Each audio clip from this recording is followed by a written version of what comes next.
কর্মধারয় সমাসের একটা প্রকারভেদ ছিল মধ্যপদলোপী কর্মধারয়। তাই আজকে এখন আমরা দেখে ফেলবো যে মধ্যপদলোপী কর্মধারয় আসলে কি। মধ্যপদলোপীর নামের দিকে একটু খেয়াল করি। প্রথমে আছে কি মধ্যপদ, এরপরে আছে কি লোপী। মধ্যপদ মানে হচ্ছে ব্যাসবাক্যের মধ্যে থাকা মধ্যপদ, এবং লোপী এটার কথার অর্থ মানে হচ্ছে লোপ পাওয়া বা বিলুপ্ত হয়ে যাওয়া। অর্থাৎ কর্মধারয়ের যে সমাসের ব্যাসবাক্যের থেকে মাঝখানের পদটাকে আমরা সরিয়ে ফেলে নতুনভাবে সমস্ত পদ তৈরি করব, সেই কর্মধারয় সমাসগুলোকে বলা হচ্ছে কি মধ্যপদলোপী কর্মধারয় সমাস। এবং একটা কর্মধারয় সমাসের পূর্বপদ এবং পরপদ দুটোর মধ্যেই নাউন অথবা অ্যাডজেটিভ থাকতে পারে বা বিশেষ্য অথবা বিশেষণ থাকতে পারে। আমরা কিছু এক্সাম্পল দেখার চেষ্টা করি মধ্যপদলোপী কর্মধারয়। এখানে আমরা যে এক্সাম্পলগুলো লিখে রেখেছি এরা সবাই হচ্ছে সমস্ত পদ। এই সমস্ত পদগুলোর ব্যাসবাক্যের দিকে যদি আমরা খেয়াল করি, তবে সেই ব্যাসবাক্যের মাঝখানের পদটা লোপ পাওয়ার মাধ্যমে এই সমস্ত পদগুলো তৈরি হয়েছে। আমরা প্রথমটা দেখি। আমরা এখানে খেয়াল করি একটা কর্মধারয় সমাসের পূর্বপদ থাকে, পরপদ থাকে, এবং আমরা জানি পূর্বপদ নাউন অথবা অ্যাডজেটিভ হতে পারে, অর্থাৎ বিশেষ্য বা বিশেষণ হতে পারে, এবং পরপদও কি নাউন অথবা অ্যাডজেটিভ হতে পারে। তবে কর্মধারয় সমাসের মধ্যপদলোপীতে কি হয়, একই গঠন থাকে সব কিছুর, বাট এখানে ব্যাসবাক্যে যা থাকে তার মাঝখান থেকে পদটা লোপ পায় বা চলে যায়। আমরা প্রথমটা দেখি, প্রথম এক্সাম্পল। এখানে লেখা আছে চাল কুমড়া। আমি যদি এটার ব্যাসবাক্য করি তবে সেটা হবে চালে জন্মানো কুমড়া।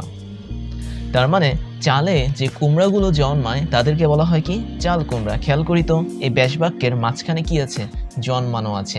এই জন্মানোটা আমরা যখন সমস্ত পদ বানাবো উঠে যাবে। তার মানে এখানে মাঝখানের যে পদটা এটা কি সরে গেছে।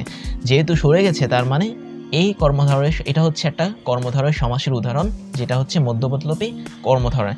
খেয়াল করি তো এখানে চাল এবং কুমড়া এই দুটো দিয়ে কিন্তু কোনো বিশেষণ বোঝাচ্ছে না, কোনো গুণ বোঝাচ্ছে না, অনলি বিশেষ্য বা নাউন বোঝাচ্ছে। তাই চাল কুমড়া পাশাপাশি দুটো নাউন বা বিশেষ্য, এবং এরা মিলে একটা কর্মধারয় সমাস তৈরি করেছে, যেখানে এর ব্যাসবাক্যর মধ্য থেকে পদটা উঠে গেছে।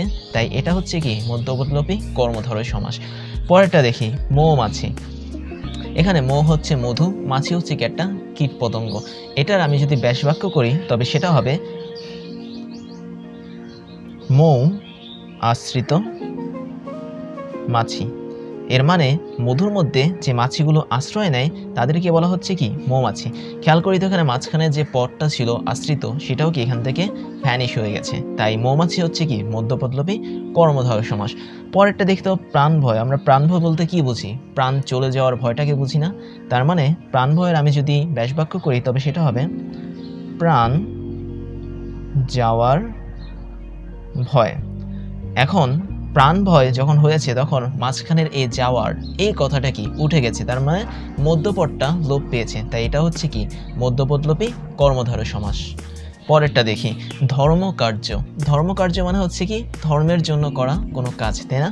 তাহলে আমরা এটাকে লিখতে পারি ধর্ম বিহিত কার্য বা কাজ। তাহলে এই ব্যাসবাক্যের মাঝখানে যে বিহিত এটা কি লোপ পেয়েছে বা উঠে গেছে, উঠে কি বসেছে পূর্বপদ এবং পরপদ বসেছে। তার মানে এটাও কি একটা মধ্যপদলোপী কর্মধারয়। এরপর এটা দেখি জ্যোৎস্না রাত।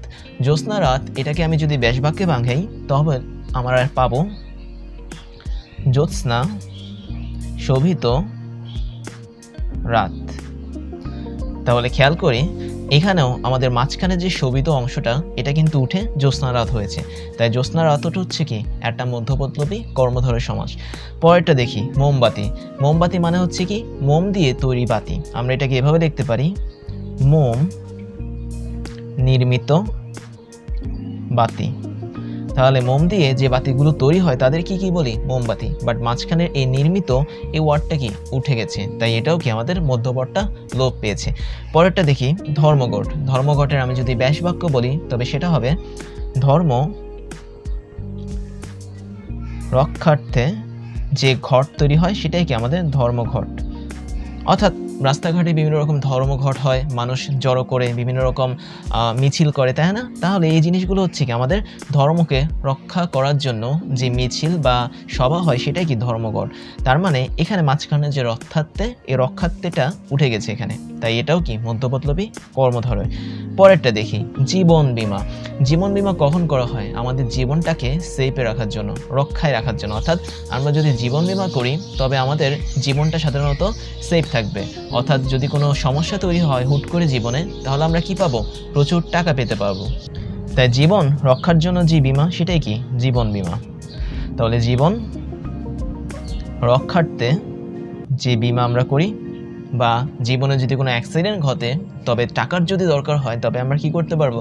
জীবন বীমা থেকে টাকা নিতে পারবো। কাজেই এখানেও আমাদের রক্ষার্থেটা কি উঠে গেছে, তাই এটাও আমাদের মধ্যপদলোপী কর্মধারয়। পরেরটা দেখি হাঁটু জল। হাঁটু জল আমরা কাকে বলতে পারি? হাঁটু পরিমাণ জলকে বলতে পারি। তাই হাঁটু জল হচ্ছে আমাদের হাঁটু পরিমাণ জল। এখানে পরিমাণটাও উঠে গেছে, তার মানে এটাও কি একটা মধ্যপদলোপী কর্মধারয়, যেখানে হাঁটু এবং জল দুটোই হচ্ছে কি বিশেষ্য বা নাউন। অর্থাৎ আমরা এখানে যতগুলো উদাহরণ দেখেছি প্রত্যেকটার শুরুরটা হয় বিশেষণ বা বিশেষ্য, পরেরটাও হয় বিশেষণ কিংবা বিশেষ্য। পরেরটা দেখি শিক্ষানীতি। শিক্ষানীতি মানে হচ্ছে কি শিক্ষা বিষয়ক যেসব নীতি। তাহলে শিক্ষানীতি হচ্ছে শিক্ষা বিষয়ক নীতি। খেয়াল করি তো এখানে মাঝখানে বিষয়কটা কি উঠে গেছে, তাই এটাও কি আমাদের মধ্যপদলোপী কর্মধারয় সমাস। পরেরটা দেখি ভাস্পযান। ভাস্পযান মানে এমন কিছু যানবাহনকে বোঝায় যেটা কি ভাস্প দ্বারা চালিত। যেমন আমরা যদি পুরনো আগেকার আমলের ইংলিশ মুভিগুলো দেখি তবে সেখানে দেখতে পারবো বিভিন্ন ধরনের ট্রেন ছিল এবং এই ট্রেনগুলো ভাস্প দিয়ে চলতো, ভাস্পচালিত ইঞ্জিন দিয়ে চলতো এবং সেখান থেকে ভাস্প বেরোতো। তার মানে তারা হচ্ছে কি ভাস্পযান, অর্থাৎ ভাস্পকে কাজে লাগিয়ে একটা গাড়ি চলছে।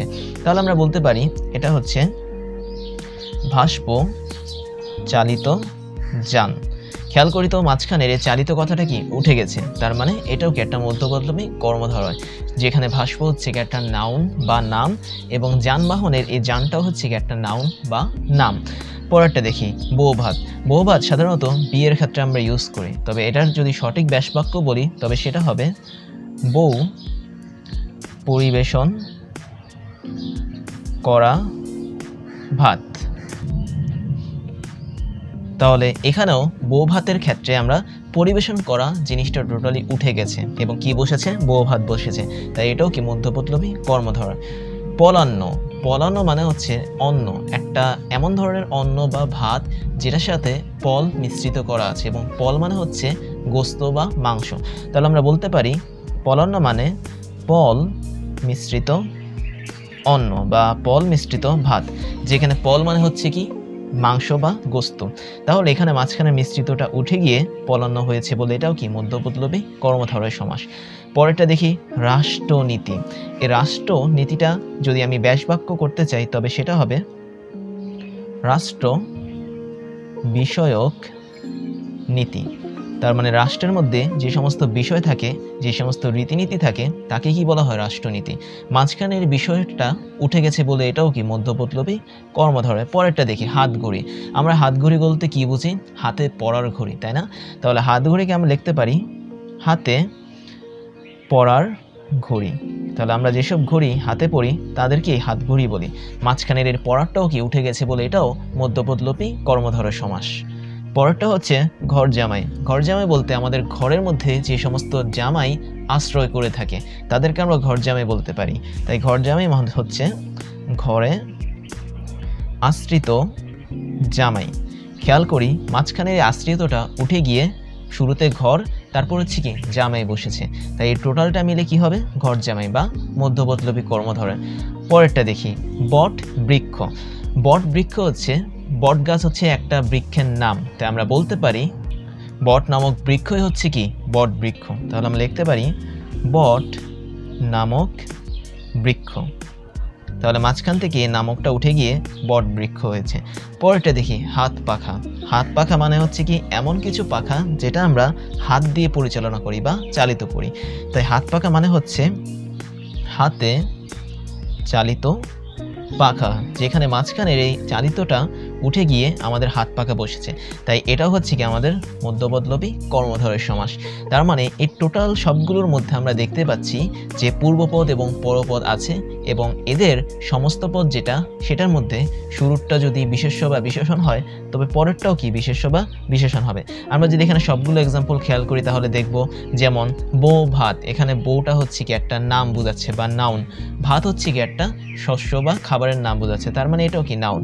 এবং পরেরটা আমি যদি দেখি রাষ্ট্রনীতি, রাষ্ট্র কি একটা নাউন, নীতিও কি একটা নাউন বা বিশেষ্য।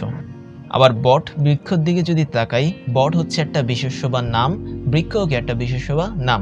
এবং হাত পাখার মধ্যেও যদি তাকাই, প্রথমটা হচ্ছে কি একটা নাউন, দ্বিতীয়টাও কি একটা নাউন। তার মানে এই সবগুলোর মধ্যে পাশাপাশি দুটো নাউন বসে, আবার মাঝে মাঝে আমাদের অ্যাডজেটিভও বসতে পারে। তার মানে সবগুলো হচ্ছে কি কর্মধারয় সমাস। এবং এদের আমি যদি ব্যাস বাক্যর দিকে তাকাই তবে মাঝখানের যতগুলো পদ আছে সবগুলোই লোপ পেয়েছে বা বিলুপ্ত হয়েছে, তাই এদেরকে বলা হয় মধ্যপদলোপী কর্মধারয় সমাস। এবার আমরা অধিক লোপটাকে একটু দেখি। অধিক মানে হচ্ছে ব্যাস বাক্যে আমাদের অধিক থাকবে এবং এটাকে আমরা লোপ করব। এরকম কয়েকটা এক্সাম্পল আছে, আমরা দেখে ফেলি। প্রথমে হচ্ছে একাদশ, এবং এই একাদশটা হচ্ছে কি একটা সমস্ত পদ। আমি যদি একাদশের ব্যাস বাক্য বানাতে চাই তবে সেটা হবে এক অধিক দশ। তাহলে একাদশ হচ্ছে আমাদের এক অধিক দশ, মাঝখানের এই অধিকটা উঠে যায়, উঠে যাওয়ার পর আমাদের সন্ধি নিয়ম অনুসারে একের সাথে 10 যুক্ত হয়ে একাদশ তৈরি করে। তাই এখানে আমরা কি দেখতে পাচ্ছি, অধিক এই কথাটা কি লোপ পেয়েছে। পরেরটা দেখি, এখানেও আমাদের অধিক লোপ পাবে, একবিংশতি। একবিংশতি আমি যদি ব্যাস বাক্য বানাই তবে সেটা হবে এক অধিক বিংশতি। তাহলে খেয়াল করি তো এখানেও মাঝখানের অধিকটা উঠে গিয়ে কি হয়েছে, এক বিংশতি। পরেরটা দেখি ষোড়শ। ষোড়শ এটাকে আমি যদি ব্যাস বাক্যে কনভার্ট করি তবে আমরা পাবো মাঝখানে একটা অধিককে, তাই ষোড়শ মানে হচ্ছে শর্ট অধিক 10। তাহলে মাঝখানের যে অধিকটা ছিল এই অধিকটা কি লোপ পেয়েছে, তাই এরাও কি ওয়ান কাইন্ড অফ মধ্যপদলোপী কর্মধারয় সমাস, যেখানে প্রথমটা এবং দ্বিতীয়টা দুটোই কি বিশেষ্য। তাই এই কতগুলো হচ্ছে আমাদের খুব গুরুত্বপূর্ণ উদাহরণ মধ্যপদলোপী কর্মধারয় সমাসের।